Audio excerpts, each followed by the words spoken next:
You wake up, your alarm rings. You grab your phone to turn it off. And suddenly, it's 47 minutes later. You're watching a video titled, How a Guy Became Rich by Waking Up at 4 a.m. while you're still in bed at 9:12. If that sounds familiar, congratulations, you're human. Procrastination isn't a personality flaw. It's not laziness. It's not because you're not disciplined enough. It's because your brain is a clever little liar. Today, I want to share one simple Japanese habit that quietly destroys procrastination. No motivation speeches. No waking up at insane hours. No forcing yourself to grind. Just one small habit that feels almost too easy. And yet, it works shockingly well. Let's start with a quick story. In Japan, there's a saying that roughly translates to, even dust, when piled up, becomes a mountain. It sounds poetic, but it's also painfully practical. Japanese culture doesn't obsess over massive transformations overnight. They don't ask, how do I change my entire life this week? They ask something much smaller, something smarter. And that question is the habit we're talking about today. It's called Kaizen. Now wait, don't click away. I know Kaizen sounds like one of those fancy productivity words that usually come with charts, whiteboards, and a guy yelling at you on LinkedIn. But I promise, this is different. Kaizen simply means continuous small improvement. That's it. No magic. No pressure. But here's the key part most people miss. Kaizen isn't about improving results. It's about lowering the starting point. And this is where procrastination quietly dies. Let's talk about why you procrastinate in the first place. You don't procrastinate because the task is hard. You procrastinate because the task feels heavy. Your brain looks at a task and goes, oh wow, that's a lot. Let's do it later. Or tomorrow. Or next year. Or never. For example, I need to study for 3 hours. I should clean my entire room. I have to write this whole script. I need to start exercising regularly. Your brain hears this and panics. Not because it can't do it, but because it doesn't know where to start. So it chooses the safest option. Avoid it. Now here's what Kaizen does. Instead of asking, what do I need to finish today? You ask, what is the smallest possible action I can do right now?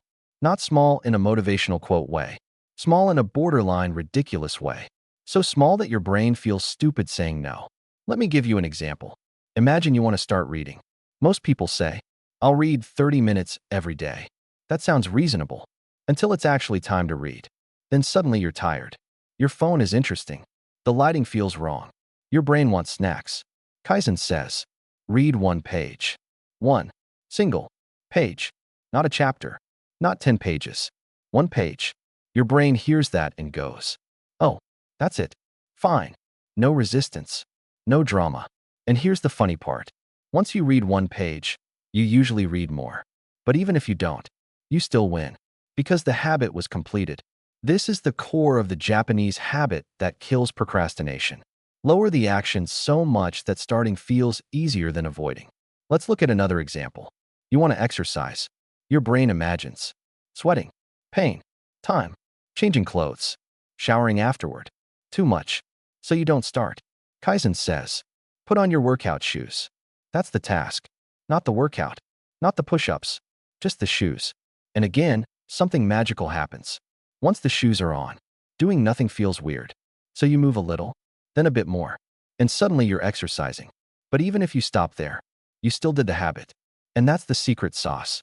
Kaizen removes the pressure to perform and replaces it with permission to begin badly. Japanese culture understands something deeply human. Momentum is born from motion, not motivation. You don't wait to feel ready. You get ready by starting small. Now let's talk about how this destroys procrastination. Procrastination feeds on all or nothing thinking. If I can't do it properly, I won't do it at all. If I don't have enough time, I won't start. If I can't finish, what's the point? Kaizen laughs at that mindset. Kaizen says, cool, do 1%, not 50%, not perfect, just 1%. And here's why that works psychologically. Your brain has a threat detector. Big tasks equals big threat. Small tasks equals no threat. When a task feels non-threatening, your brain doesn't trigger resistance. So procrastination doesn't even show up. It's like sneaking past a guard by walking casually instead of running.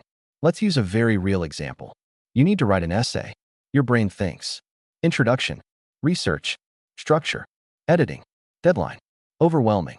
Kaizen approach. Open the document and write one sentence. That's it. Not a good sentence. Not a final sentence. Just a sentence. It can be terrible. It can be embarrassing. No one is watching. And once that sentence exists, something changes. You're no longer someone who needs to start. You're someone who has started. That identity shift is powerful. Because procrastination hates progress, even tiny progress. Now let's address the big question. If it's so small, how does it lead to real results? Here's the Japanese perspective. They don't chase sudden breakthroughs. They build systems that make progress inevitable. A tiny habit done daily beats a big effort done rarely. One push-up every day beats 0 push-ups with big plans. One sentence a day beats an unwritten book. 5 minutes of study beats hours of guilt. Kaizen isn't slow. It's consistent. And consistency humiliates procrastination.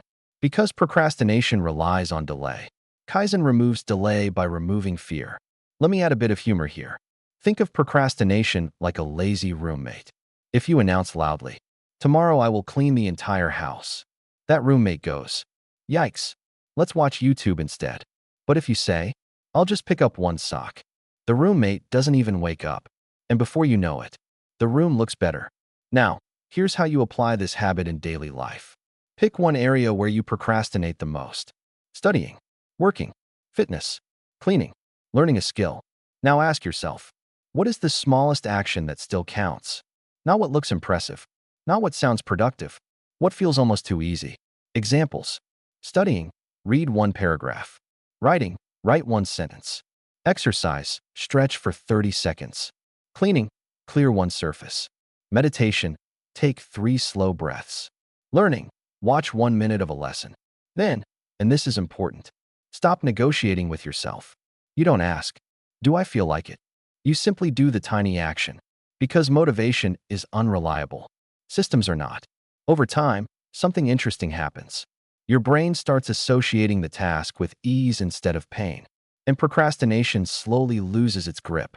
You stop thinking, "Ugh, I have to do this," and start thinking, "I'll just do the small version," which often turns into the full version anyway. But even when it doesn't, you still win. Because you showed up. Japanese habits are powerful not because they are extreme, but because they are sustainable. No guilt, no shame, no pressure, just quiet progress. And here's the final twist. Kaizen doesn't just eliminate procrastination. It builds confidence. Every small action is a promise kept to yourself. And when you keep promises, even tiny ones, you start trusting yourself again. And a person who trusts themselves doesn't procrastinate as much because they know, "I don't need to do everything. I just need to start." So the next time you feel stuck, overwhelmed, avoiding something important, don't ask yourself for motivation.